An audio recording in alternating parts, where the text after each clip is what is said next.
चंद्रगुप्त जी ने क्या किया, ब्रह्म सभा पे विराम लगा दिया और इंद्र के पास में गए। बोले हमें आप 3 रूप दे दो। पहला सूकर का, सूकर, दूसरा ब्राह्मण का और तीसरा काले सर्प का। ये 3 रूप लिए और चले हैं विश्वामित्र जी। तो सबसे पहले सूकर का रूप बनाया। हरिश्चंद्र के बगीचे में पहुंचे, बगीचे की क्यारियों को तहस नहस कर दिया, मालियों को मारने लगे। एक माली की जंगा उखाड़ दिया। वो बेचारा भागता हुआ प्राण बचा के राजा के पास में पहुंचा। राजा को सारी सूकर की जब कहानी बताई तो राजा ने सिपाहियों को साथ लिया और ले जा करके बगीचे पर पहुंचे और बोले चारों तरफ से बगीचा घेर लो, सूकर कहीं जिंदा न निकल जाए।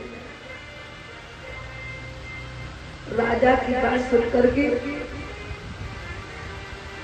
जब सभी सूकर को देखने लगे तो वो मायावी सूकर विचार करने लगा। राजा आ गया, क्या करे? राजा ने ऐलान कर दिया कि जिसकी तरफ से यदि सूकर जिंदा निकल गया उसे फांसी की सजा दे दी जाएगी।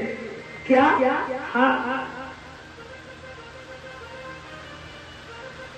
एक सिपाही कहने लगा, एक बात हमें ये बताओ, जिसकी तरफ से सूकर निकल जाएगा फांसी की सजा हो जाएगी, और महाराज अगर आप की तरफ निकल गया तो? बोले बाबा मेरी तरफ से? अरे हम तो राजा हैं, हमारी तरफ से निकल ही नहीं सकता है। बोले ठीक है। सूकर को जैसे ही देखा राजा ने आदेश कर दिया इसे मारो, और मारो का आदेश हुआ तो बाण पे बाण छूटने लगे, लेकिन वो माया का सूकर प्राण बचाता रहा। लेकिन उसने भी विचार किया कि अगर मैं सिपाहियों की तरफ से निकल गया तो सिपाहियों की जान चली जाएगी। क्यों न हो हम राजा के पास से निकल जाए, क्योंकि मानस में आया है समर्थ होना दोष गुस्सा। राजा के पास से निकल गया, सूकर भागता रहा, प्राण बचाता रहा, और आया हरिश्चंद्र के नजदीक, लगाई छलांग और निकल गया। और जब निकल गया हरिश्चंद्र कहने लगे तुम सब लोग वापस चले जाओ, और हमारे पास से निकला, अब हम ही सूकर को मार के आएंगे। सिपाही बोले महाराज जब सबके संग में आपने कुछ नहीं कर पाओ तो अकेले क्या करियो, चलो एक बार देखते हैं। पीछा किया, लेकिन वो सूकर माया से भाग रहा था, और जब माया तो बड़ी विलक्षण है। अब तो भगवान की ऐसी लीला कि जैसे ही आज हरिश्चंद्र ने देखा कि कभी वो बकरा बन के, कभी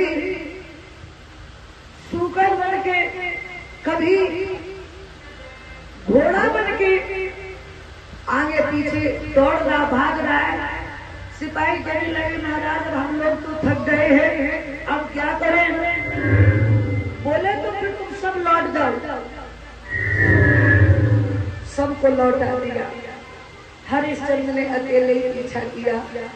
वो मायावी सूकर भगाते हुए एक बियाबान जंगल में ले गया, और पीछे जब मुड़ करके देखा कि हरिश्चंद्र का कहीं अता पता नहीं है, तो भैया उसने एक झाड़ी की ओट ली और मन में विचार किया अब कुछ और आगे किया जाए, तो भेष बदल दिया। क्या किया? अरे हाथी कमंडल माथे चंदन और तुरंत लियो लगा।